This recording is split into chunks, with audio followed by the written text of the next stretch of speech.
Cloudy with a Chance of Meatballs, written by Judy Barrett and drawn by Ron Barrett.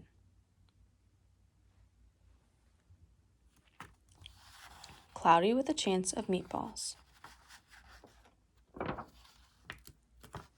We were all sitting around the big kitchen table. It was Saturday morning, pancake morning. Mom was squeezing oranges for juice.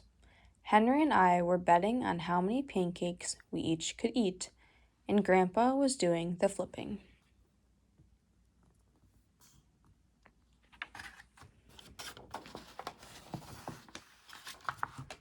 Seconds later, something flew through the air, headed toward the kitchen ceiling, and landed right on Henry.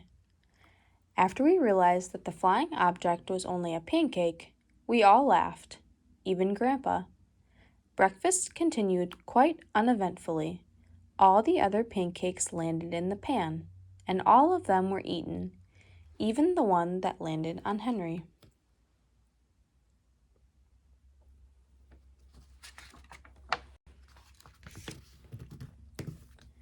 That night, touched off by the pancake incident at breakfast, Grandpa told us the best tall tale bedtime story he'd ever told. Across an ocean, over lots of huge bumpy mountains, across 3 hot deserts, and 1 smaller ocean, there lay the tiny town of Chew and Swallow.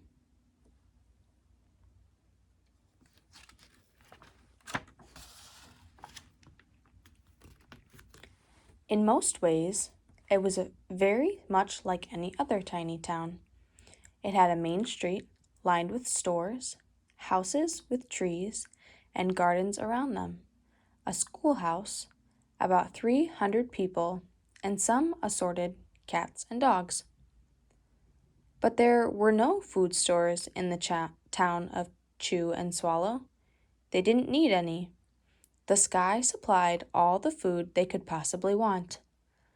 The only thing that was really different about Chew and Swallow was its weather. It came 3 times a day, at breakfast, lunch, and dinner. Everything that everyone ate came from the sky.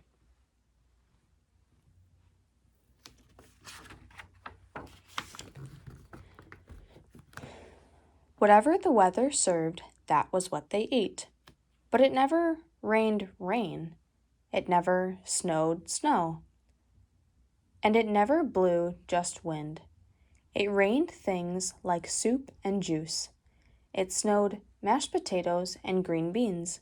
And sometimes the wind blew in storms of hamburgers.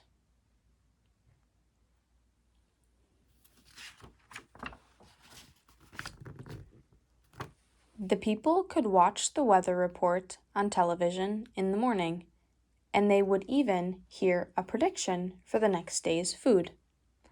When the townspeople went outside, they carried their plates, cups, glasses, forks, spoons, knives, and napkins with them. That way they would always be prepared for any kind of weather. If there were leftovers, and there usually were, the people took them home and put them in their refrigerators in case they got hungry between meals.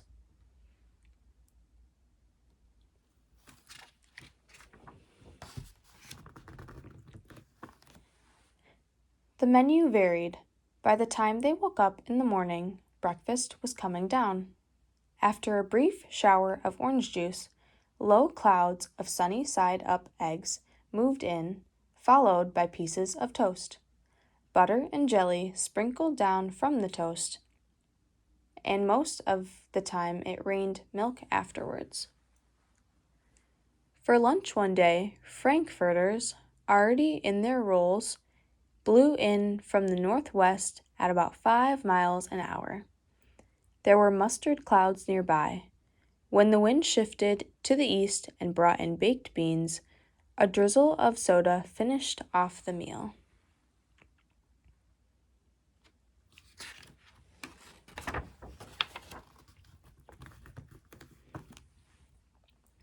Dinner one night consisted of lamb chops. Becoming heavy at times with occasional ketchup. Periods of peas and baked potatoes were followed by gradual clearing, with a wonderful jello setting in the west.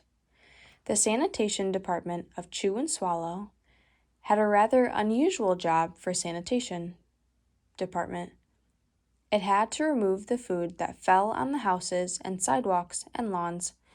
The workers cleaned things up after every meal and fed all the dogs and cats.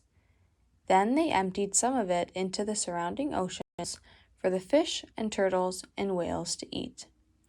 The rest of the food was put back into the earth so that the soil would be richer for the people's flower gardens.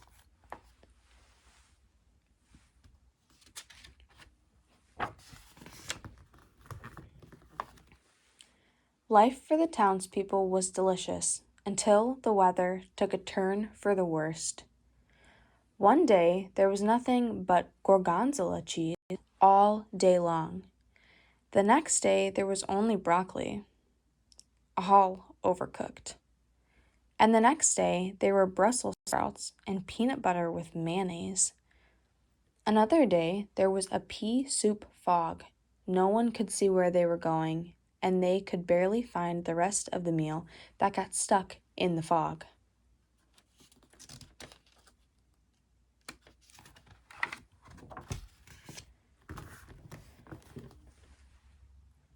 The food was getting larger and larger, and so were the portions. The people were getting frightened. Violent storms blew up frequently. Awful things were happening. One Tuesday, there was a hurricane of bread and rolls all day long and into the night. There were soft rolls and hard rolls, some with seeds and some without. There was white bread and rye and whole wheat toast. Most of it was larger than they had ever seen bread and rolls before. It was a terrible day. Everyone had to stay indoors. Roofs were damaged, and the sanitation department was beside itself. The mess took the workers 4 days to clean up, and the sea was full of floating rolls. To help out, the people piled up as much bread as they could in their backyards. The birds picked at it a bit, but it just stayed there and got staler and staler. There was a storm of pancakes one morning and a downpour of maple syrup that nearly flooded the town. A huge pancake covered the school. No one could get it off because of its weight, so they had to close the school.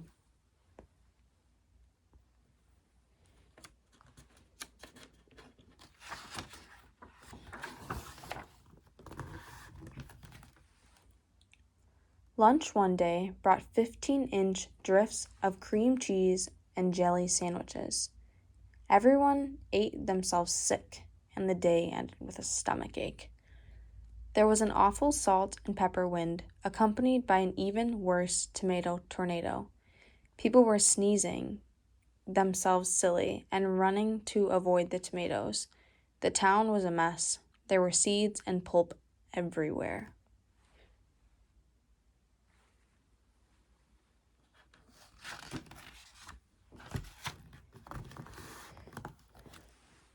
The sanitation department gave up. The job was too big. Everyone feared for their lives. They couldn't go outside most of the time. Many houses had been badly damaged by giant meatballs. Stores were boarded up, and there was no more school for the children. So a decision was made to abandon the town of Chew and Swallow. It was a matter of survival.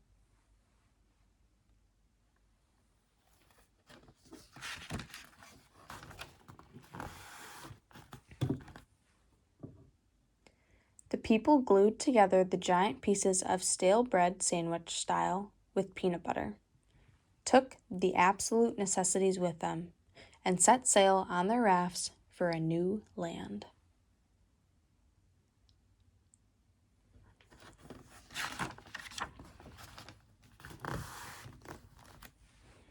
After being afloat for a week, they finally reached a small coastal town, which welcomed them. The bread had held up surprisingly well enough for them to build temporary houses for themselves out of it. The children began school again, and the adults all tried to find places for themselves in the new land. The biggest change they had to make was getting used to buying food at a supermarket. They found it odd that the food was kept on shelves, packaged in boxes, cans, and bottles. Meat that had to be cooked was kept in large refrigerators. Nothing came down from the sky except rain and snow. The clouds above their heads were not made of fried eggs. No one ever got hit by a hamburger again, and nobody dared to go back to Chew and Swallow to find out what had happened to it. They were too afraid. Henry and I were awake until the very end of Grandpa's story. I remember his goodnight kiss.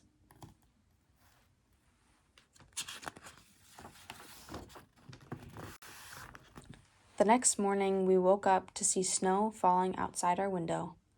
We ran downstairs for breakfast and ate it a little faster than usual so we could go sledding with Grandpa. It's funny, but even as we were sliding down the hill, we thought we saw a giant pat of butter at the top, and we could almost smell mashed potatoes.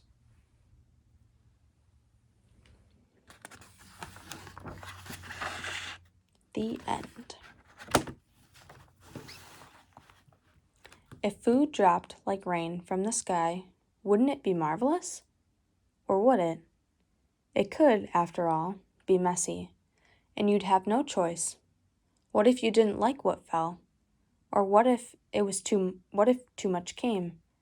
Have you ever thought of what it might be like to be squashed flat by a pancake?